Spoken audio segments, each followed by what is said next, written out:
Akademika Education. Sebelumnya kita akan jargon dulu teh.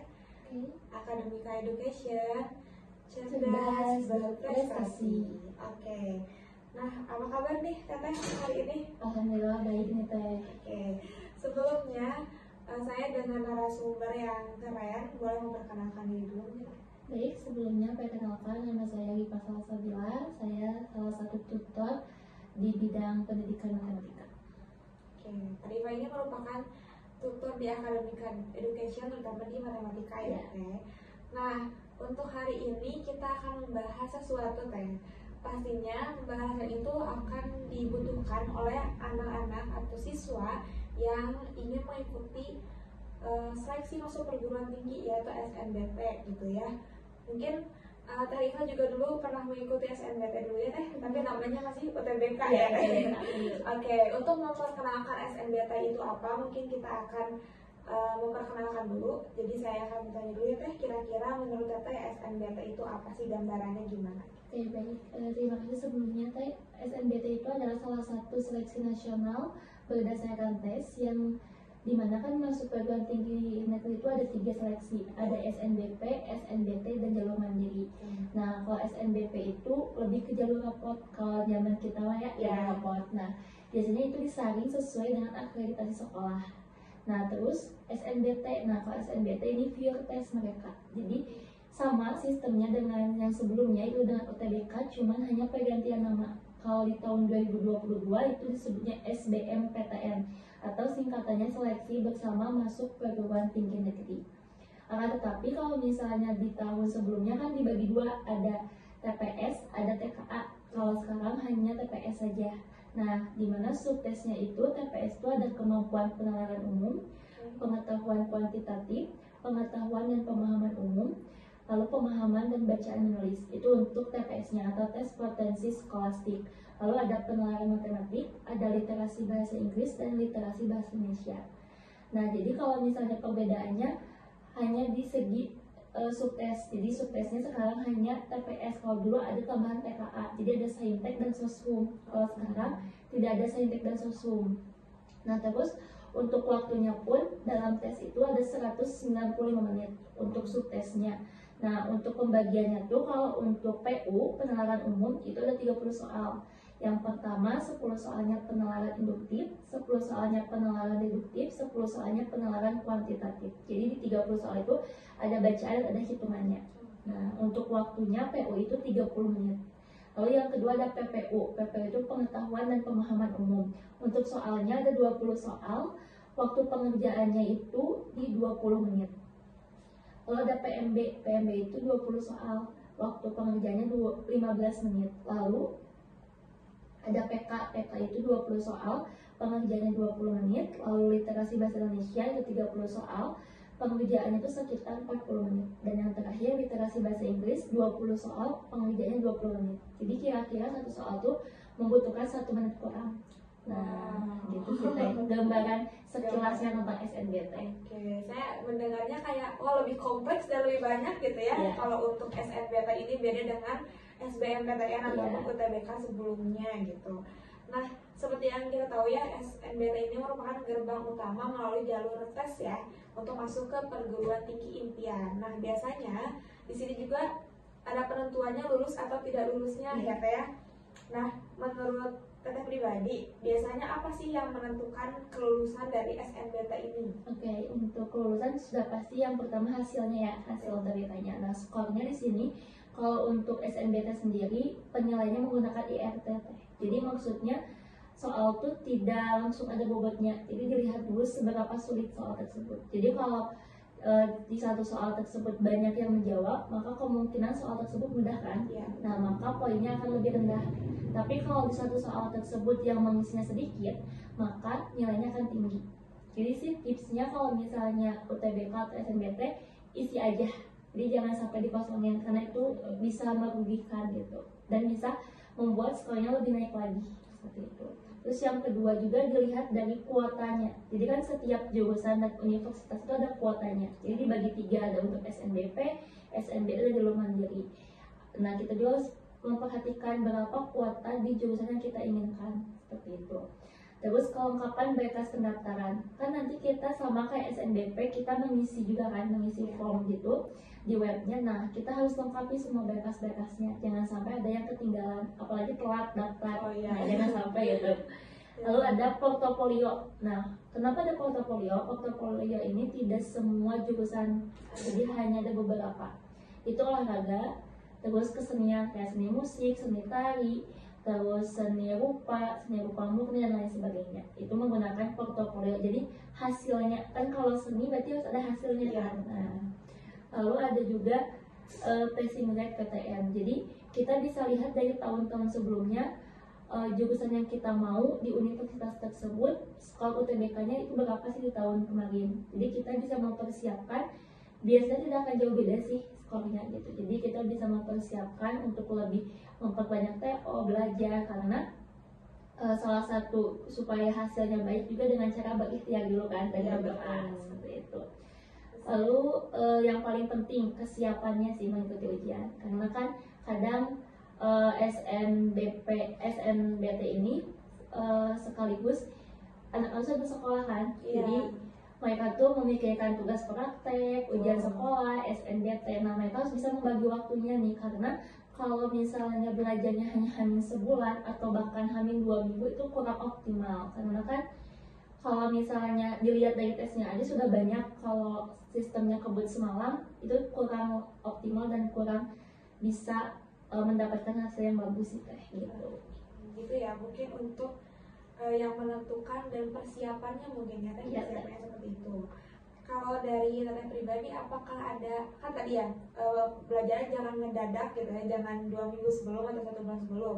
Nah cara belajar yang lebih efektif untuk menunjang kelulusan di SNBT ini kira-kira menurut teteh? Oke, yang paling efektif sih paling kita persiapinnya jauh-jauh, misal 6 bulan sebelum, atau bahkan ada kalau anak yang ambis banget katanya dari kelas 11 mereka udah mempersiapkan, karena mereka tahu kalau SNBP itu kalau jalur rapot penilaiannya tuh banyak dan tidak diketahui oleh sekolah. Kalau SNBT kan jelas dengan cara tes, jadi mereka mempersiapkannya benar-benar matang. Nah, yang pertama sih pahami dulu materinya. Jadi dari subtes yang tadi tuh pahami nih materi-materi tentang apa aja. Jadi jangan langsung ke latihan soal, tapi konsepnya dulu. Karena kalau kita udah ngerti konsep, mau dikasih soal seperti apapun akan bisa. Gitu. Terus yang kedua, banyak latihan soal. Karena dari segi waktu pun hanya sedikit kan, tadi 1 menit 1 soal. Jadi harus banyak latihan soal supaya terbiasa, dan terutama membaca. Karena kan di Indonesia literasinya sekarang ya minim, jadi harus banyak latihan membacanya. Jadi apalagi bahasa Inggris, Indonesia itu kan banyak banget bacaannya. Nah jadi harus banyak latihan soal. Yang ketiga, ikuti tryout. Kenapa harus mengikuti tryout? Karena biar kita tahu kemampuan kita sudah sejauh mana. Dan tryout itu sudah banyak kok yang pakai sistem IRT. Jadi kita udah tahu nih skornya apakah masuk ke jurusan yang kita pingin atau masih kurang. Jika masih kurang kan kita bisa belajar lagi, kalau sudah cukup bisa lebih lagi. Nah, lalu buat jadwal belajar, karena anak SMA tuh kesulitannya ketika dihadapi dengan tugas sekolah dan persiapan SNBT. Jadi harus ada time manajemennya, misal tugas sekolah itu dikerjakan di hari apa, terus belajar di hari apa. Jadi luangkan 1 hari itu 1 jam aja untuk belajar. Jadi Senin sampai Minggu tuh full untuk belajar SNBT, waktunya hanya 1 jam aja, jangan lama-lama lah gitu. Terus gunakan sumber belajar yang tepat, misal bisa menggunakan video, atau yang paling efektif kita cari lembaga bimbel gitu. Kayak di Akademika kan kita sudah ada program SNBT. Nah bisa tuh adik-adik nanti daftar untuk persiapannya lebih matang, karena kadang kalau dari video kita tidak bisa langsung menanyakan kalau ada kesulitan seperti itu.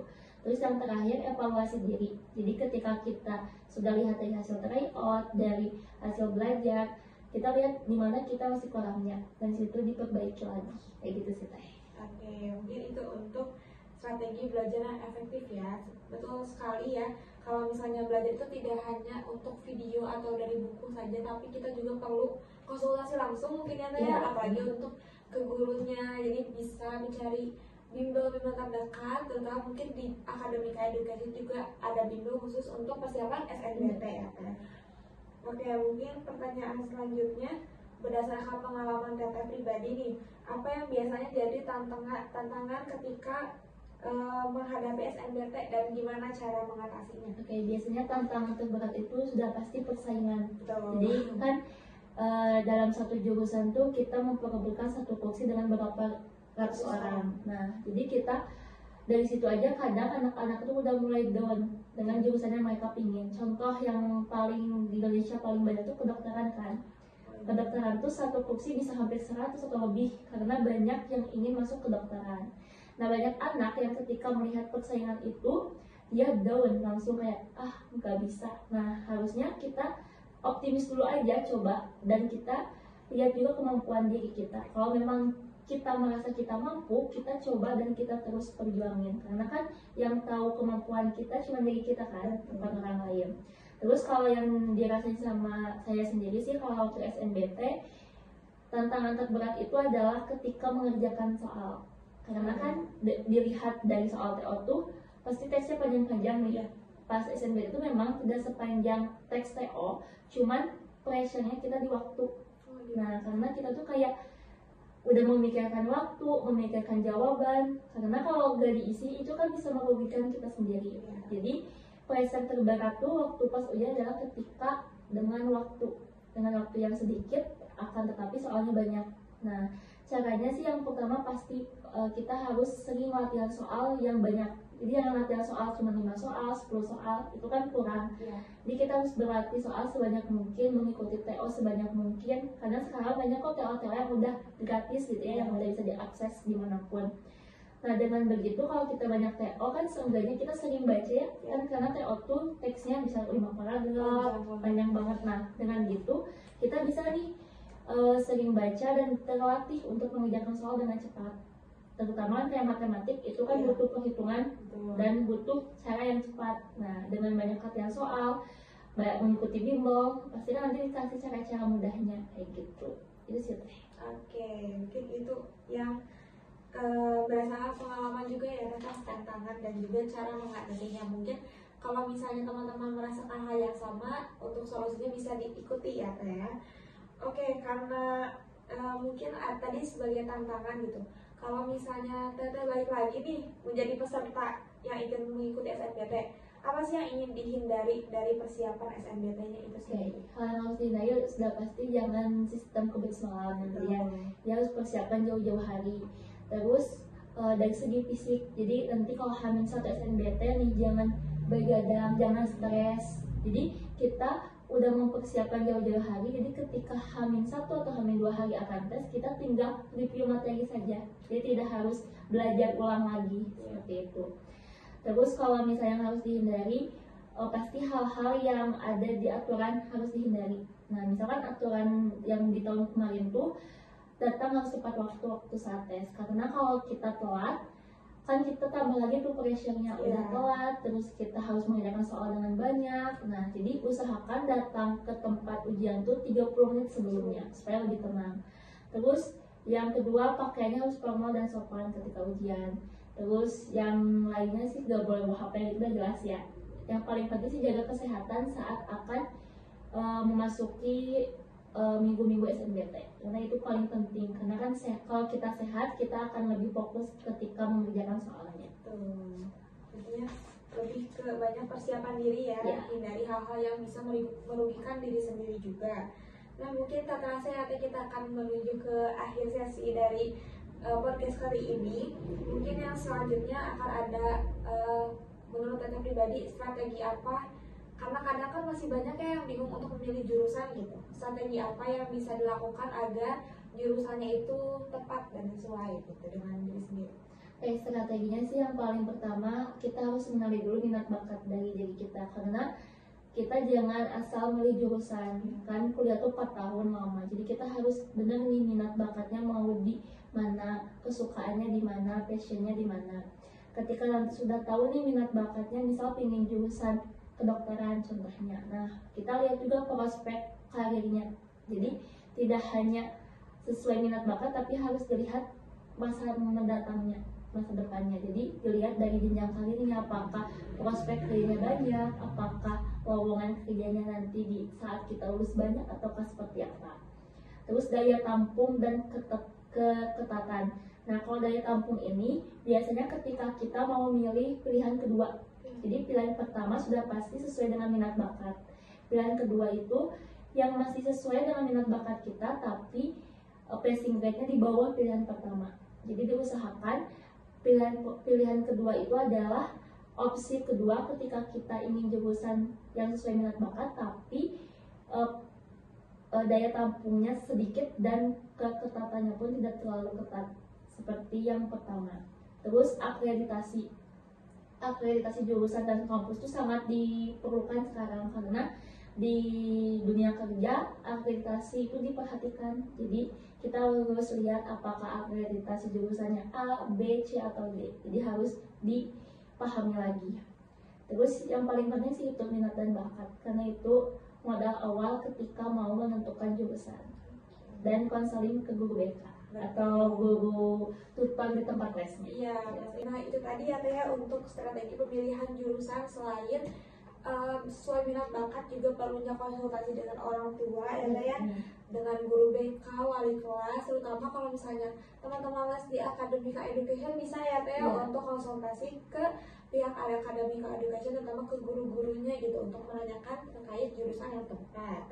Nah mungkin kita akan ke pertanyaan terakhir ya Teh ya sebelum penutupan.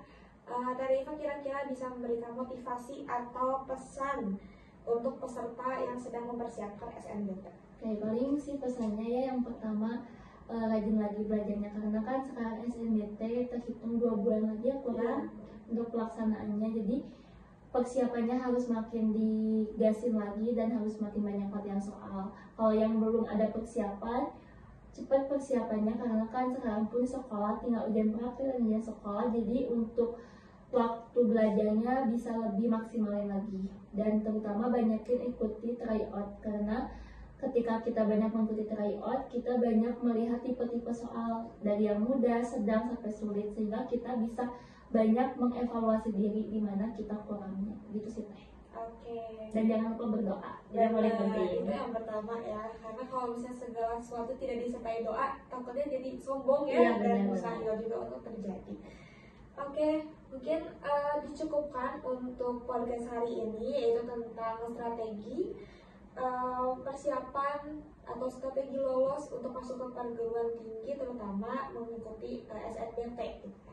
Oke, untuk teman-teman yang ingin mencari tempat bimbel, boleh sekali untuk di Akademika Education. Mungkinnya untuk informasi pendaftarannya kami sampaikan di deskripsi video ini. Lalu mungkin terima kasih banyak Teh atas pesannya, tips-tipsnya. Semoga teman-teman yang menonton juga mendapatkan manfaatnya. Ya, sebelum penutupan kita akan jargon lagi ya Teh. Akademika Education, cerdas berprestasi. Oke, terima kasih banyak. Wassalamualaikum warahmatullahi wabarakatuh.